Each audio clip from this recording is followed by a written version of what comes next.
Muy buenas tardes, ¿me escuchan?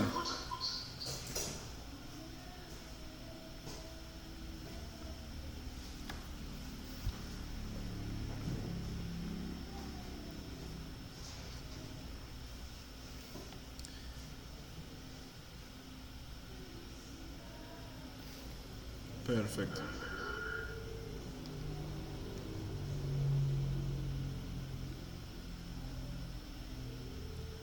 Ok, hay 25 conectados.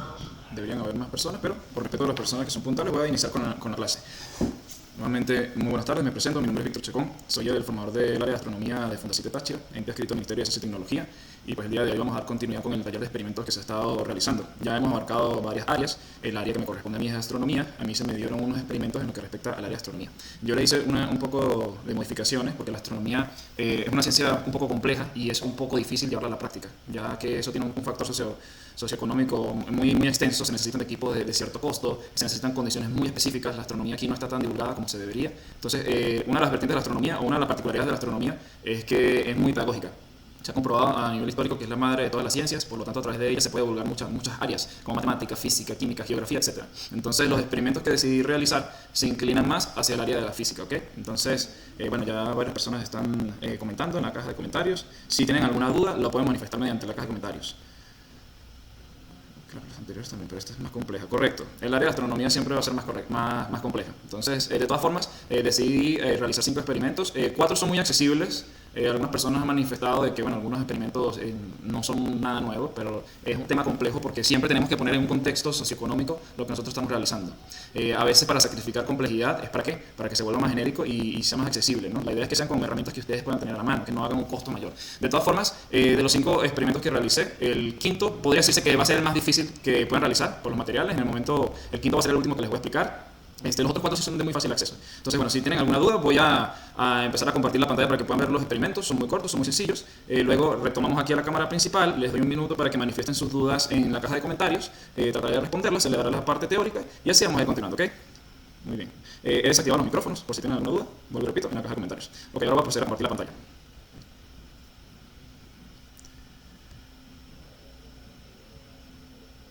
Muy bien. El primer experimento se puede relacionar muchísimo a la astronomía y aunque no lo crean es muy simple de hacer porque simplemente vamos a necesitar como herramienta una cuchara. La cuchara, como pueden ver, se los dejé muy simple, es algo que se puede conseguir en cualquier lado. Simplemente tienen que doblarla, agarrar desde el mango y doblarla completamente. Pero no simplemente basta con doblarla, si pueden apreciar aquí, no sé si están viendo, se lo estoy señalando, no solamente está doblada, sino que está desplazada hacia un lado. Al hacer esto, miren lo que se efectúa. Si yo agarro la cuchara y la giro hacia la izquierda, no va a ocurrir nada sobrenatural, la cuchara va a girar normal. Pero miren lo que ocurre si la giro en sentido horario. La cuchara va a retornar otra vez en sentido antihorario. ¿Por qué ocurre esto? En el momento en el que hemos doblado el mango de la cuchara y la hemos desplazado hacia un lado, lo que hemos hecho es que su centro de masa lo hemos desplazado, lo hemos corrido.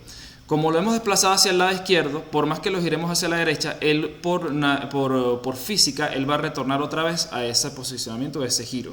Entonces, esto, a pesar de que es un experimento muy sencillo, como pueden ver, simplemente estamos usando una cuchara, no se necesita gran cosa.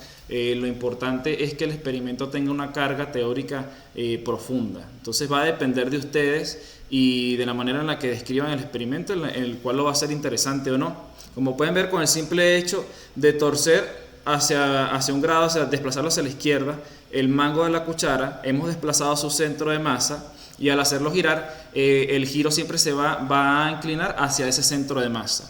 Entonces, esto es algo que está muy relacionado a la astronomía, está muy relacionado a la física. Entonces, yo supongo que ustedes en el área de astronomía se imaginarían que la astronomía simplemente se puede explicar con maquetas o con representaciones del sistema solar. No necesariamente. Todo es universo, todo tiene física, se puede explicar hasta las cosas más complejas y lejanas con cosas muy cotidianas. ¿Tienen alguna duda respecto al primer experimento?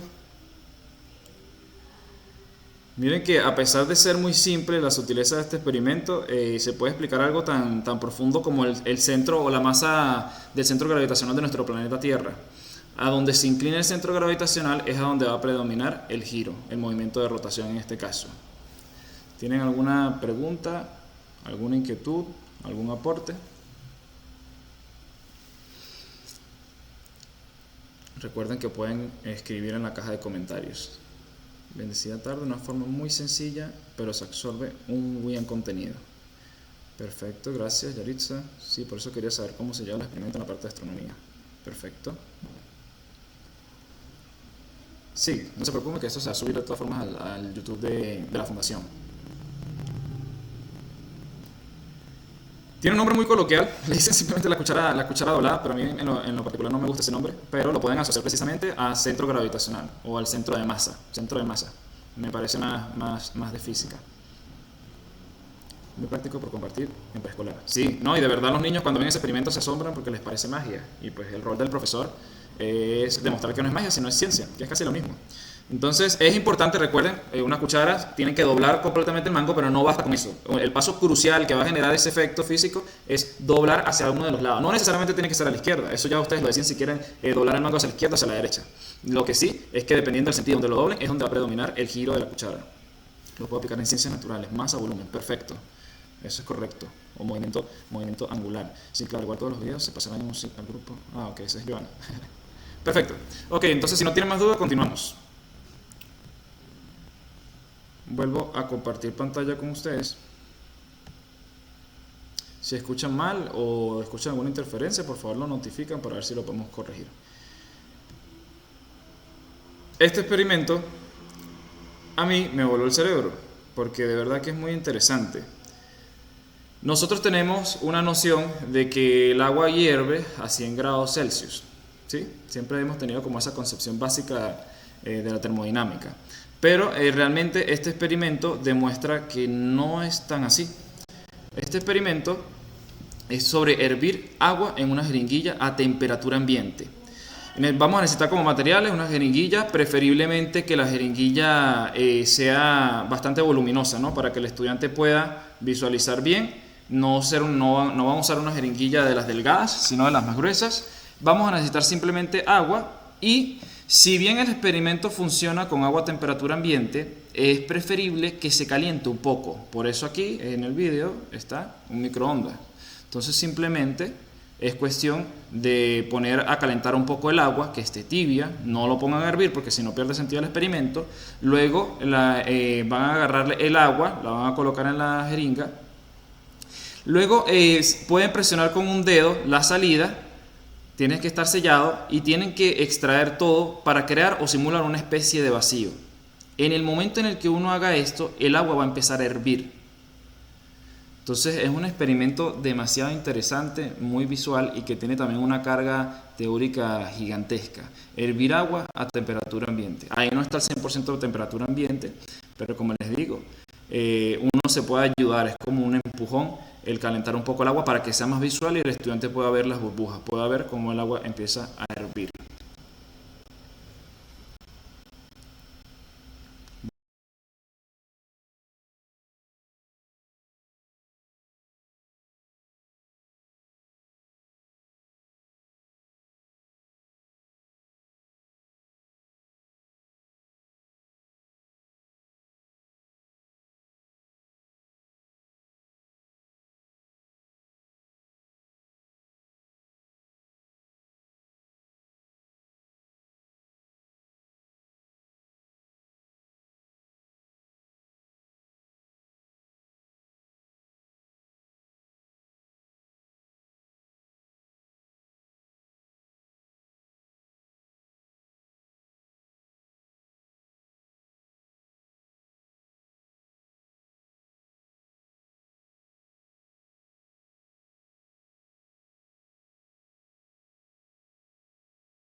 Vuelvo a la cámara principal. Cuando comparto pantalla yo no leo sus comentarios, los leo cuando vuelvo a la cámara principal. Entonces esto es muy importante, también se relaciona mucho a la astronomía. ¿Desde qué aspecto? Para explicarles a los estudiantes la atmósfera. ¿sí? Ahí uno puede complementar mucho con la formación de los planetas, como la formación de los planetas, como un planeta Tierra de nosotros, es que permite que haya un estado de transición entre el estado sólido líquido o líquido y gaseoso. Por ejemplo, en el estado líquido del agua, de lo que predomina nuestro planeta Tierra, es por la presión atmosférica. Por ejemplo, hay un tema muy interesante ahorita con la misión Artemis, que es la misión estadounidense, que quieren viajar a la Luna, quieren hacer minería.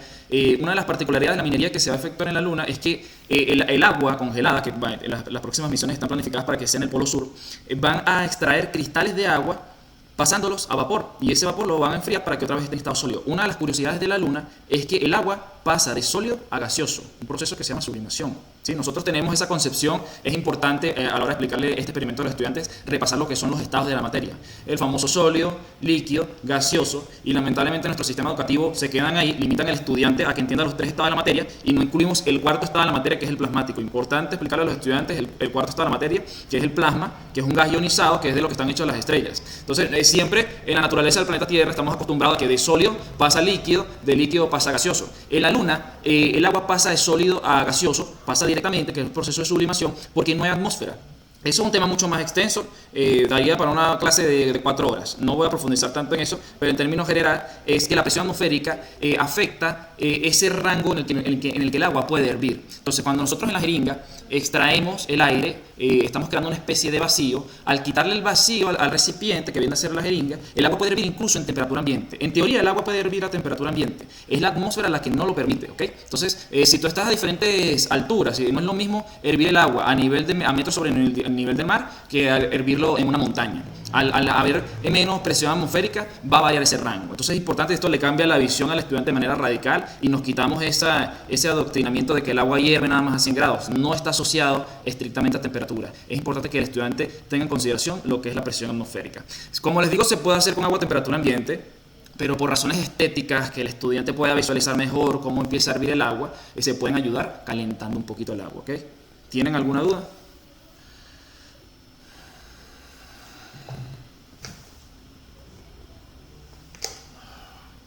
Sí, es un experimento poco conocido y me extraña porque es muy interesante. Y como les digo, con pocas cosas podemos lograr experimentos muy interesantes. Un nombre como tal no le conozco, porque de verdad ha surgido de un razonamiento, precisamente estudiando eso de la Luna, de que el agua pasa directo de sólido a gaseoso, que les invito a investigar eso, o si se vuelven a hacer otras clases, trataré de explicarlo, que eso es un poco más difícil de llevar a la práctica, ¿no? Este experimento no... Excelente, gracias. Se puede utilizar cocina de gas para tibiar el agua. Sí, correcto, se puede utilizar un microondas o cualquier fuente de calor, con tal que el agua esté un poco tibio. Yo sugeriría que cuando hagan, si lo van a hacer en la jeringa, en vez de taparlo con el dedo, porque puede haber riesgo de quemarse un poco, porque el agua hierve, no es un truco, no es una ilusión óptica, no es un truco de magia, es que el agua va a hervir, preferiblemente taparlo, sellarlo con otra cosa que no sea la piel de uno, pues. Ese experimento sugiero que lo haga el profesor, no el estudiante, porque sí puede haber riesgo de que el estudiante se queme.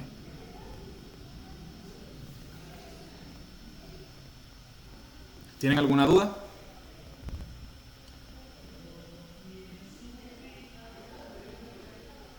Ionización. Cuéntame, ¿sabes qué necesitas que repita? Repetir el experimento, que no se pudo ver. Claro que sí, no tengo ningún problema.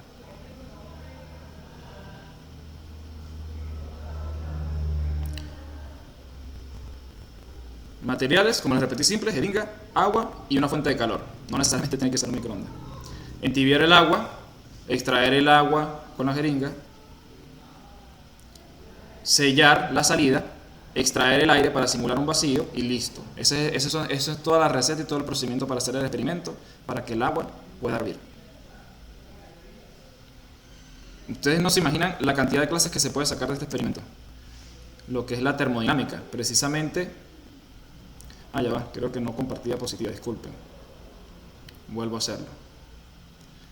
Que hubo una persona que no pudo observar. Igual recuerden que esto lo vamos a subir a YouTube para las personas que no se pudieron conectar o que, no sé, tuvieron alguna falla, se les fue la luz, que ahora es algo común.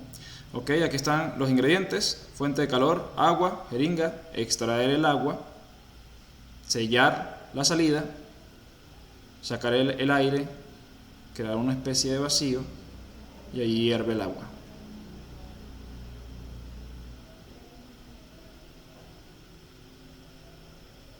Listo, ese es todo el procedimiento.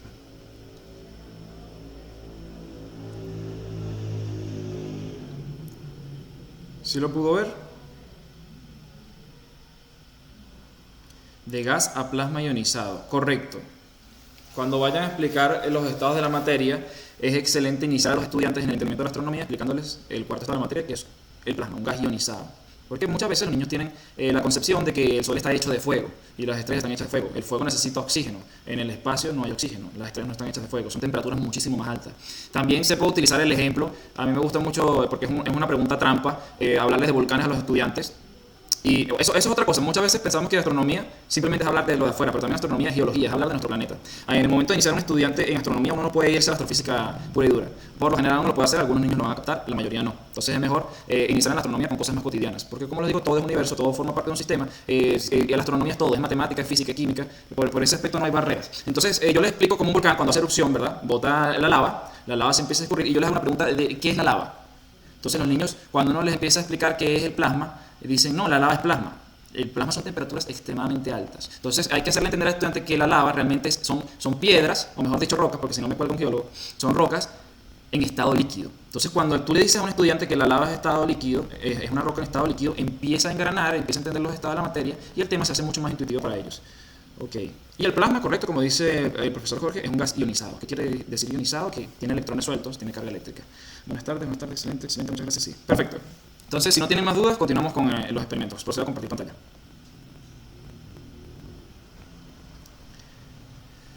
Ok. Esto también está muy relacionado a la presión atmosférica y es como crear un barómetro. Es un instrumento que se necesita muchísimo en la astronomía. Los materiales son muy sencillos, simplemente vamos a necesitar una tina. Si es posible, hagan lo más estético que esto que sale aquí. Esto es por la inmediatez, los materiales son muy caseros. Es como una especie de tina, se llena de agua, se necesita un tubo de plástico, de esos que son transparentes, y una vara de madera y pues silicón. Ok, entonces en la vara se va a pegar con silicón el tubo plástico.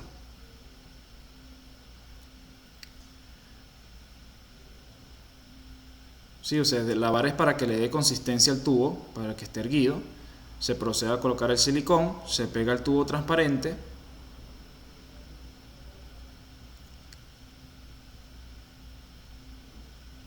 Esto es para fijarlo en la tina, para que no se caiga. Como les digo, no estrictamente tiene que ser como sale en el video.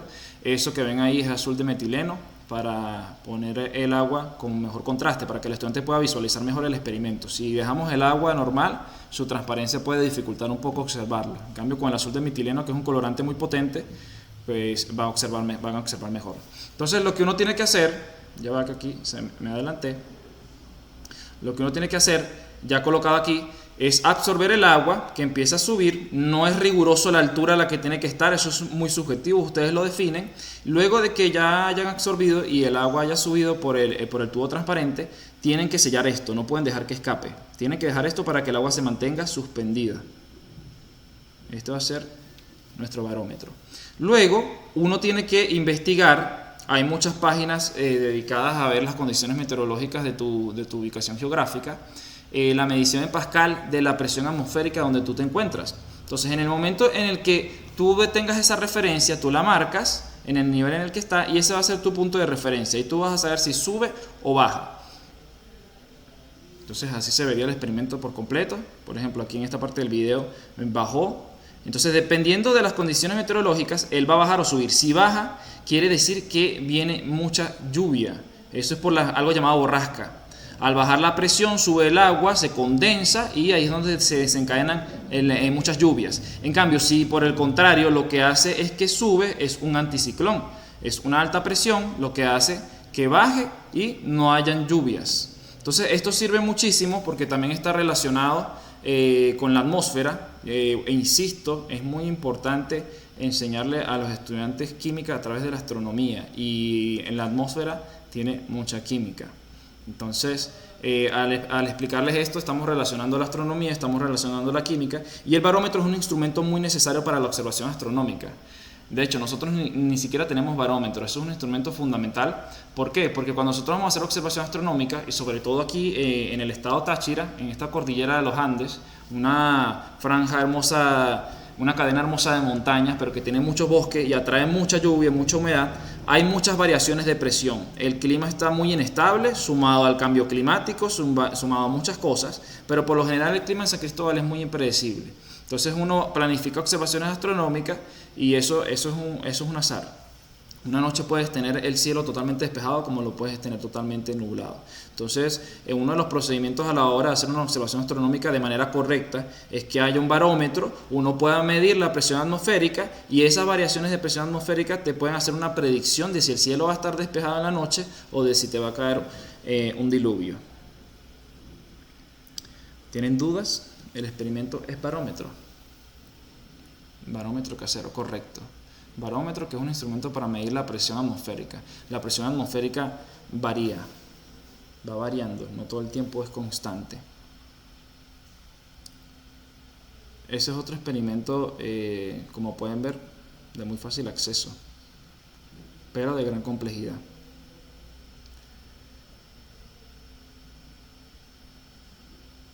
Excelente experimento, gracias. Para servir, María. Ya tenemos 77 conectados. Bueno, sí se conectaron bastantes al final. Principio de Bernoulli y Venturi, correcto, excelente, gracias. Muy bien.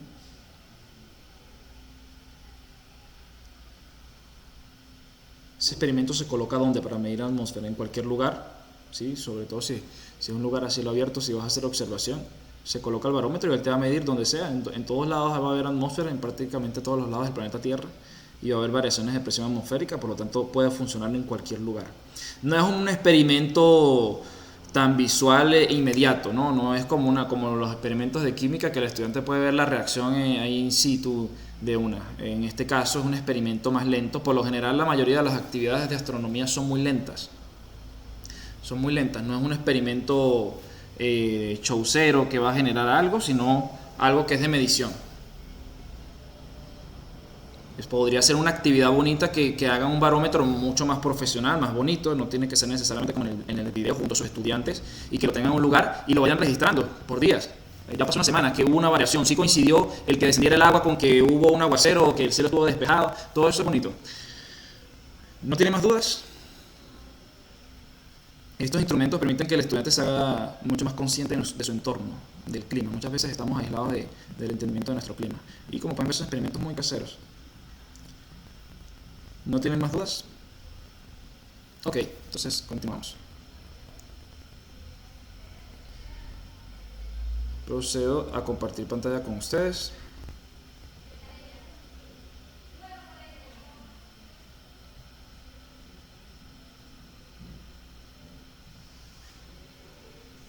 Ok, aquí ya puse en pantalla completa y voy a desencadenar el video. Este se llama la cadena escurridiza. Muy interesante, también los materiales son muy económicos y de muy fácil acceso. Simplemente van a necesitar un recipiente, no tiene que ser estrictamente un vaso, y de esas famosas cadenas que son como de muchas peloticas. Esas las venden de manera muy común. Ahora, ¿en qué trata este experimento? Vamos a colocar de manera muy ordenada dentro del recipiente toda la cadena y simplemente vamos a jalarla hacia arriba de manera tal que la cadena va a empezar a salir.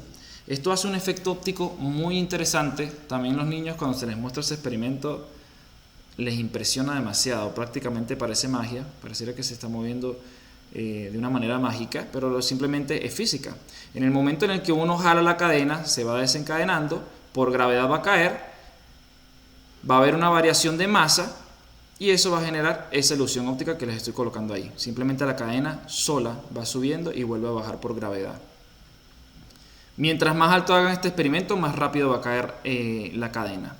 Entonces aquí también estamos ya explicándole a los estudiantes lo que es la gravedad. Como dijo un profesor, se puede explicar masa, se puede explicar volumen y ahí se puede explicar lo que es la gravedad. Cómo actúa dependiendo si estamos más cerca o lejos de ella. Voy a otra vez a compartir, a volver a la cámara principal.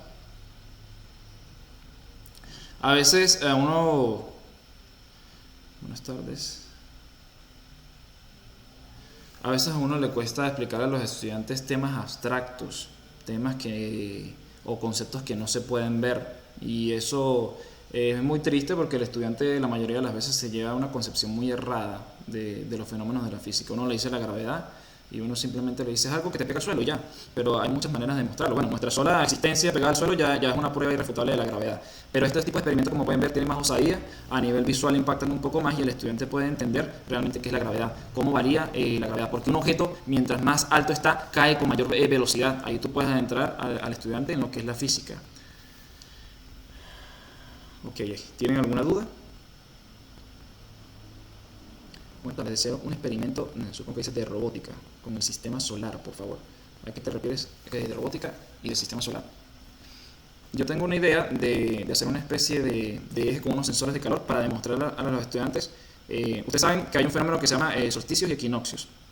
Eso es un tema complejo si se sabe explicar mal, pero realmente es muy sencillo. Son unas ubicaciones que hay en la órbita del planeta Tierra. Nuestro planeta Tierra tiene una inclinación de 23 grados y esa inclinación genera diferentes distribuciones de temperatura en el planeta Tierra en diferentes meses del año. Así como se los digo, va a ser difícil de entender si hay algún profesor aquí que todavía no maneje ese tema.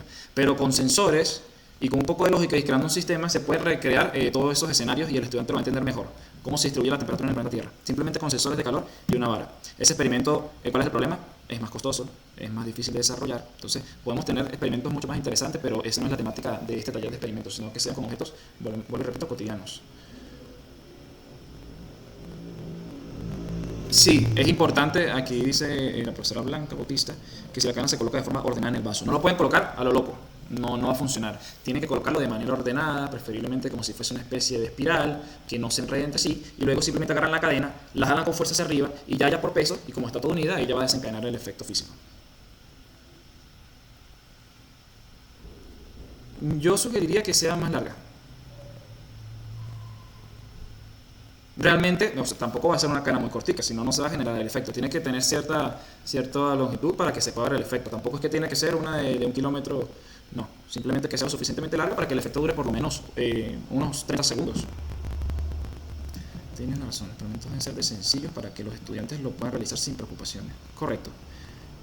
Muchas veces no somos conscientes de que la ciencia siempre va a estar salpicada de política y siempre va a estar salpicada del contexto socioeconómico. Entonces no podemos poner como barrera lo económico a la hora de divulgar la ciencia en un contexto en el cual no lo amerita. ¿Sí? No voy a decir, cómprense un Arduino y unos sensores, no. Son experimentos sencillos, de fácil acceso. Ok, profe, muchas gracias. Yo digo que con 1 metro, 2 metros de cadena es más que suficiente. Igual el experimento se puede repetir. No necesitan hacer como en el video que fue en un balcón. De una mesa a la altura del piso el efecto ya lo va a hacer. Sino que mientras más alto sea, el efecto es mucho más impactante y la velocidad aumenta. Entonces sí considero que tenga cierta altura, podrían hacerlo con una escalera, ustedes se lo pueden ingeniar. Excelente clase, gracias Javier. Ok, ahora vamos con el quinto y último experimento. Este experimento sí es un poquito más exótico, realmente lo coloqué aquí es porque me gusta mucho y genera mucho impacto visual, pero sí es un poquito más difícil con estos materiales. Una forma muy sencilla para que los niños aprendan. Gracias, Chile. Ok, vamos a convertir pantalla.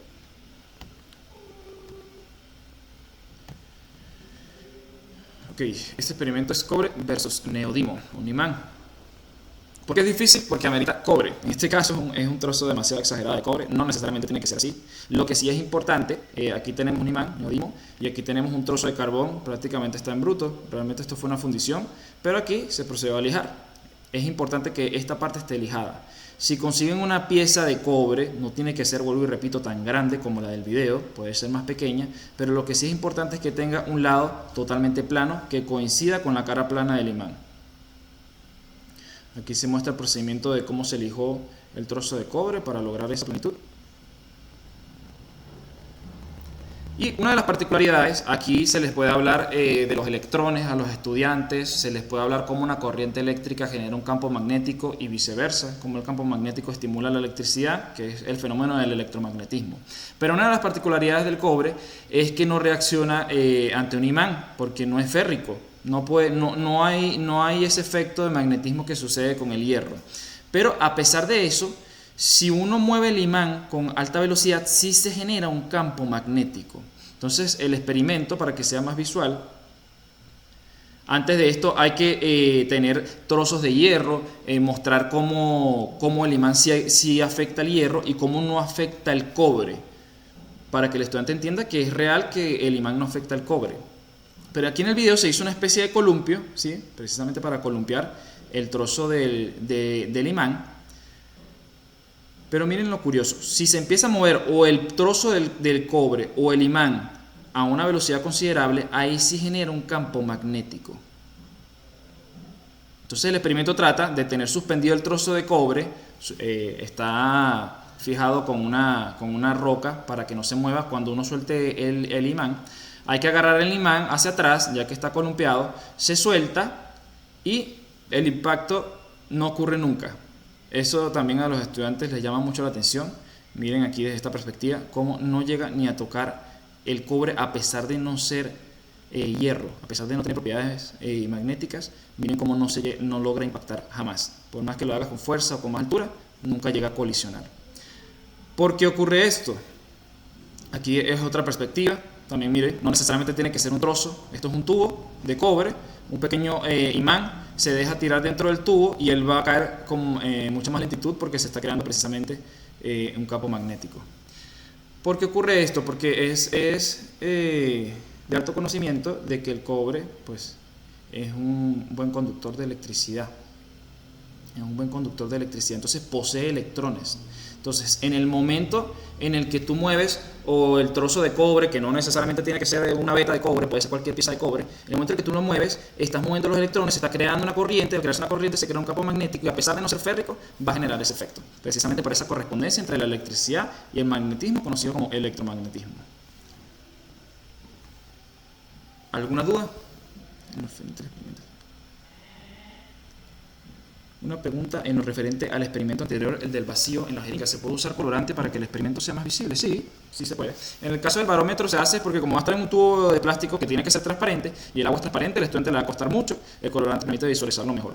En el caso de que el agua hierva a temperatura ambiente, no es estrictamente necesario porque el solo hecho de que el estudiante vea el agua burbujear ya lo va a notar, pero si ustedes quieren echarle colorante son libres. El trozo de cobre puede ser fino o grueso. No importa la cantidad. Lo que sí debe haber es una correspondencia entre el tamaño del trozo del cobre y del imán y que las dos caras de ambos materiales sea plana. Para que el efecto sea bueno, las dos caras tienen que ser planas, ¿ok? Tienen que ser iguales. No va en cantidad.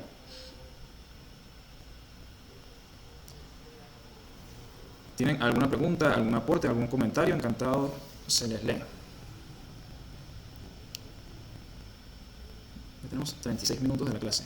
Se conectaron aproximadamente 91 personas. Hubo un buen call. ¿Tienen alguna duda? Recuerden que pueden escribirlo. De todas formas, voy a activar los micrófonos. Si una persona desea hablar, lo puede activar. Esperen un momento. Hay personas que a veces manifiestan que no pueden escribir. Bueno, ya pueden activar su micrófono. Gracias por sus aportes. Para servir, María.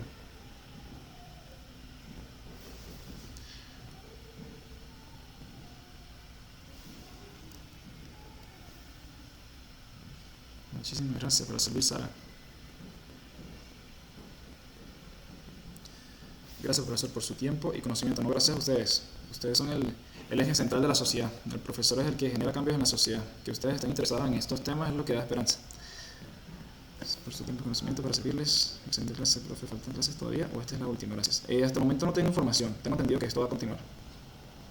La mía tengo entendido que era la última como de este ciclo. No sé si el ciclo se va a repetir.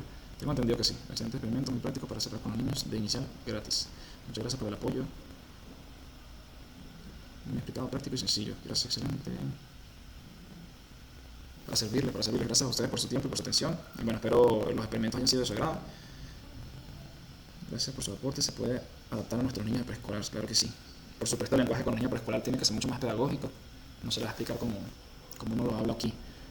Sí, la clase de hoy también se está grabando, esperemos no haya inconvenientes. Con la clase anterior sí hubo un inconveniente del audio, con la que es la geóloga, que les hizo unos experimentos muy interesantes, hubo algún problema, por eso no se sube a YouTube, pero estamos por solucionar el problema y que puedan visualizarlo. Gracias por su conocimiento, excelente, gracias por su presión. Me gustaría un experimento del sistema solar. Ok, sí, de hecho uno de los experimentos originales trataba sobre demostrar la distorsión del espacio-tiempo. ¿Qué es realmente la gravedad? Solemos decir que la gravedad es una fuerza de atracción, pero a nivel de la física, en el campo de la física, no se interpreta como una fuerza, sino una distorsión de algo. Y ese algo se representa con una tela. Ese se lo podemos hacer para futuras clases. Un sensor casero. Se puede, pero igual tiene su costo. no avisa el grupo cuando estén disponibles. Claro que sí.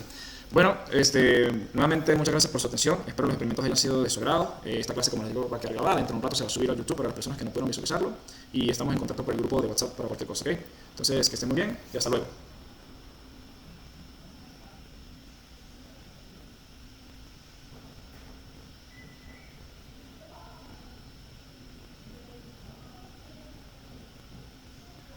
Listo. Detener grabación.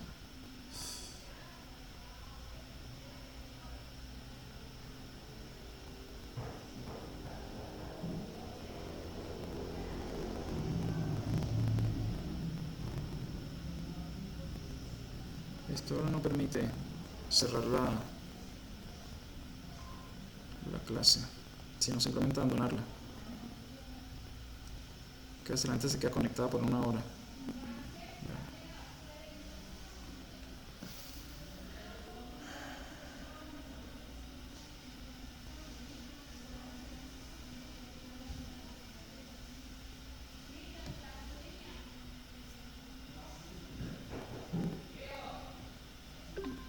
Ahora sí.